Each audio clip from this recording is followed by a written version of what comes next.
Hello everyone, this is Sinead and I'm coming to you with Can You Teach Me How to Smile Again? An Eyeless Jack X Reader by RoseBlue26. We're going to be starting off with Chapter 43, Fiery's POV. Once we reached downstairs, Wyan stopped suddenly. I took a peek over and asked her, "Is something wrong?" There I saw what, or more accurate, who she saw. It was Cage, just looking outside the window. That's the first time I saw him looking as serious as he was. As far as I know him, he's always been a joker. That's the first time I've seen him looking like that, I commented. Lion stunned and looked down at me. "You know him?" She replied back silently. "Yeah, we go back in time. It's a long story." "You'll know about it sooner or later," I replied, but she only responded with a hesitant nod. She walked towards him while I dodged back into the pouch. They talked for a few seconds, and Cage still trying to put on his facade like he's not worrying, but failing. He really does. He really has changed throughout the years. I wonder what happened after that night. Cage pulled Wyan in for a hug. Good thing Wyan acted fast by moving the pouch which I'm in to the side, or else I'm going to get squashed, and suddenly someone cleared out his throat. I took a peek and saw a guy with a black hoodie and a blue mask standing while looking straight at Cage. "Oh, hey Jack." Wyan greeted the blue masked boy, who seemed to be triggered at what he was seeing in front of him. "Ooh, this is interesting indeed." Wyan, who was still struggling to get out of Cage's bear hug, if not the fact that I am keeping myself hidden, I would have burned that demon's hands by now. At last, Wyan's managed to slip out and went to the kitchen area to grab her dinner. While we were walking away, I overheard Cage asking that Jack talk to the guy. Something fishy. "Wyan, who's that blue mask?" I asked while I took a piece of fried fries passed by Wyan. The dinner area didn't really have any people around, and I'm guessing everyone is preparing for what they can before the attack. "That's Eyeless Jack. We just call him Jack. He's really nice. Actually, he was the one that brought me here. It's a funny story, actually," she whispered and let out a few giggles. "You like him, don't you?" I deadpanned while munching on my fries. I heard Wyan choke on her drink as the other concerned about her. "What? No," she started to stutter, just like how Light did on that funny night. "Hush, you're going to blow up my cover." I shushed her, which then she just started to sip on her drink for a long time to cover up her blushing cheeks. "We can talk about it later. As for now, I overheard Cage wanting to talk with your Jack," I said, intentionally stressing out the word yours to tease her. "It's a habit you get after having to be near Cage for more than a year." Wyan just started to pout at my statement, and I saw Cage waiting patiently for someone. Maybe the Helen guy that they talked about to translate for him. He really should learn English for himself. I saw Cage went away with a boy, which I believe is Helen. Curious about what they wanted to talk about, I persuaded Wyan to go to the lab.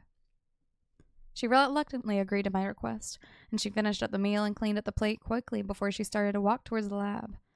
Once we reached there, I told her to wait outside. "Wait here, I'll go inside and channel the conversation to you." Time skipped till the conversation ended because this person is too lazy to type. Author's note. Wyan's POV. Why did he say that? It can't be, but he promised me. He said he would always be there for me and he wouldn't leave me again. What is he planning on doing? Probably something stupid, knowing how his brain usually works, Fiery said as she came back. "Come on, we better go before they notice us here."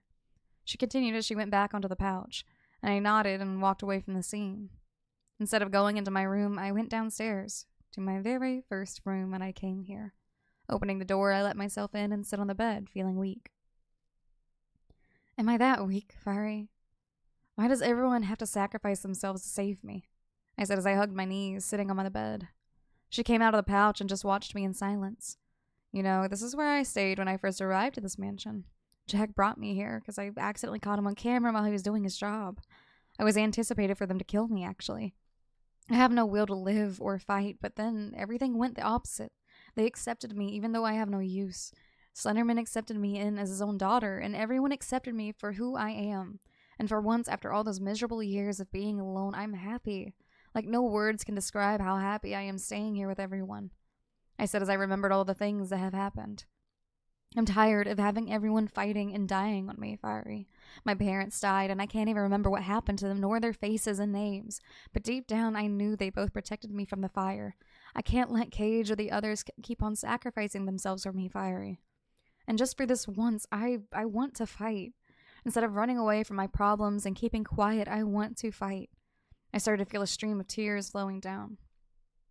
Fiery let out a sigh. You were not weak, Wyan. You never were.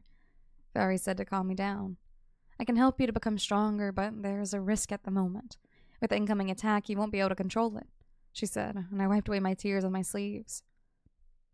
I looked at her curiously and confused as to what she was meaning. Noticing my gaze, she continued. You do remember about you being my next master, right? I nodded. Well, by being my next master, meaning you can use me and awaken your inner flame. I mean, don't get your hopes high right now. I can help you to do it, but not now. It is too risky, and if we did do it, you still won't be able to fight Zalgo, not even a scratch. In worst cases, Zalgo will take your power and mine if things go wrong. That's the reason why I'm making myself hidden from anyone, she stated. I guess she does have a point. But what should I do? I can't just sit here doing nothing. I guess you have a point, but what do you mean by my inner flame? I said curiously. Each and every person have flames in their soul. There's different types of flames in general, but the most common type that have been awakened so far are determination and anger. There are also some dangerous flames that can be awakened if I was to fall into the evil side. The flame of insanity, destruction, and chaos. If Zalgo got a hold of it, it would be the end of the world, and it depended on the individual's mental state onto which fire that will be awakened. In other words, it is you to decide your own fate. Fiery explained. I didn't know there was such things, and now that she put it that way, I understood why she couldn't help me in this state. What was your last master's flame? I said curiously.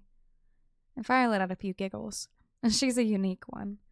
She had a flame of playfulness and determination, but more to a playful one. All she ever wanted is to have fun. And she's a bit like Cage, to be exact, she explained. I wish I could meet her, I mumbled to myself. Fiery just nodded hesitantly. Sorry, I didn't mean to make you sad or something, and I'm really sorry. I blurted it out once I realized what I had said. It's okay, Wyan, no harm done. I just remembered her. I guess she was the first master that I got to have fun with. She's the first one that treated me as a friend, she said while flapping her wings. She must be sad. How many masters has she had, and how many has she saw die in front of her or leave her? Unconsciously, my hand moved to pet her head and gently and gave her a little comforting smile. She tensed for a little before letting me pet her more. Fiery, I need a favor from you as a friend, for tomorrow night, I said, breaking the silence. Sure, what is it? She asked worriedly. I need to stop the contract between you and me at the moment. You can be free on your own will and will not follow any instructions from anyone, including me. And I need to stop the fighting, so I will go with Zalgo, I stated. That's suicide. Why are you going with him? Even if you didn't awaken your flames, you were still in danger, she said furiously. Because of the other power I have, I know. I cut her off monotonously. Then why? Fiery asked, confused. He won't stop until he found out what exactly the power I have is. In order to avoid anyone getting hurt, I have to go, and if we have no connection, he won't be able to get to you. And don't worry, I'm sure he won't kill me. I'll find a way to make sure he won't, but I need you to stay hidden until the right time has come. I try to reason with her. You don't even have a solid plan, Wyan. This is dangerous for you and the others, and please just trust them. Trust the one you called friends and family. They can and will protect you, she pleaded. I kept silent as I contemplated her pleas. It's true that I don't have a solid plan. Heck, I don't even know if I get to survive another day once I went with him. But I don't want any more people getting hurt. Okay, I'll trust them, but... I speak, breaking the tense silence. Fiery looked me straight in my eyes. We will proceed with my plan once any one of them is dying, and that's final, I said sternly. Fire was reluctant at first, but then let out a sigh and agreed. Very well, I agree. If and only if one of them is badly hurt or dying. We will continue with your plan, just don't die on me, Wyan. I still wanted you to be my friend. She mumbled unhappily with my decision. Thank you, Fiery, me too, I said, smiling at her. Once we settled, we went back to my room to talk a little and take a rest for the next day. Everyone is at unease, but maintain their facade in front of me. I'm sorry, everyone, but I won't be standing at the back just watching anymore.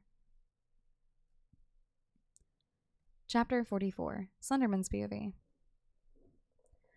And that is what is happening right now. I have no master. I only reside in the camera till the right time, but I don't know what time is the right time. She never really explained what her plan was, and I doubt she has any. Fairy explained everything that had happened since she was awakened. And you approved her to continue with this? Her so-called plan? I shouted, slamming the table as I stood up. She should have known who Wyan is and what danger is waiting for her in the hands of Zalgo. Sir, please, calm down. I heard Masky's trembling voice. I looked up and saw I had accidentally caused a high frequency of disturbance onto all of them. I breathed in and tried to calm my nerves down. Once I succeeded, I took back my seat and massaged my forehead. All of this is taking a toll on me. And what with I am I still in a bad shape from fighting with Zalgo? Why did you let her go, Fiery? I asked calmly with a tone of tired and exhausting. I didn't have a choice. Even if I didn't let her go, you know she'll do something that is more dangerous for her and everyone else, she explained. True, she could be stubborn sometimes, and what should we do now? Lion, please be safe. Back to Zalgo's realm. Author's note. Puppeteer's POV. Why do I have to check on that brat? It's not like she can escape or something. I keep on trudging to the dungeon room where she's locked in. I know Zalgo trusted me, but I really should ask the others to do work around here.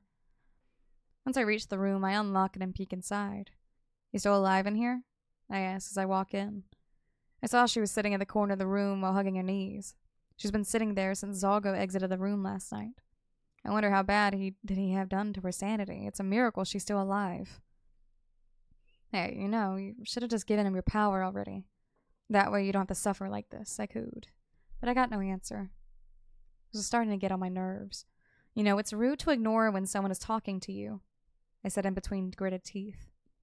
Slowly my threads began to come out and lurking in the room, searching for prey. Silence, still no answer. I'll show you for ignoring me, I stated in a grim voice. In an instant she had been caught in my webs of threads, just hovering off the floor with her head hanging down, hair covering her face. I tightened the thread around her, still nothing, no whining, no pleading, no nothing. She is nothing but a broken toy now.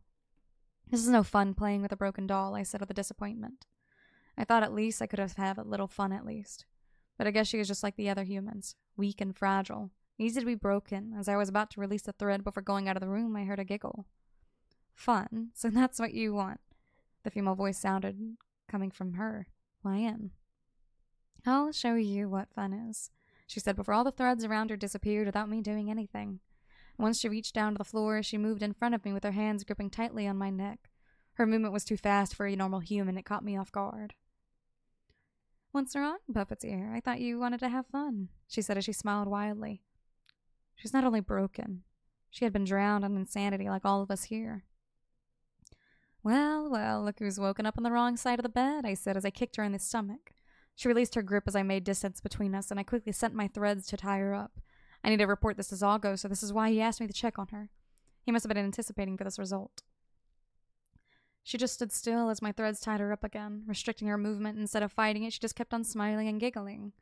Oh no, whatever should I do? She cooed before once again the threading disappeared. What the how? I was dumbfounded. Wait, is this because of her ability, her power? It's useless to use your little tricks on me, Puppeteer. As you can see, I can cancel out every magic power around me. And thanks to Zalgo, I just found out that there's one thing that I can do.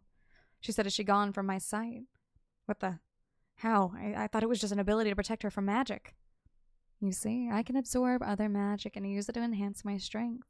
Like this, she whispered before sending me off to the next room wall, breaking the walls we were in. She is too strong and I can't move my body. Aw, is it time for Puppeteer's nap?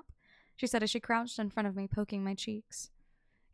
I mumbled as I tried to move my body but failed. Aw, and I thought I would have more fun than this.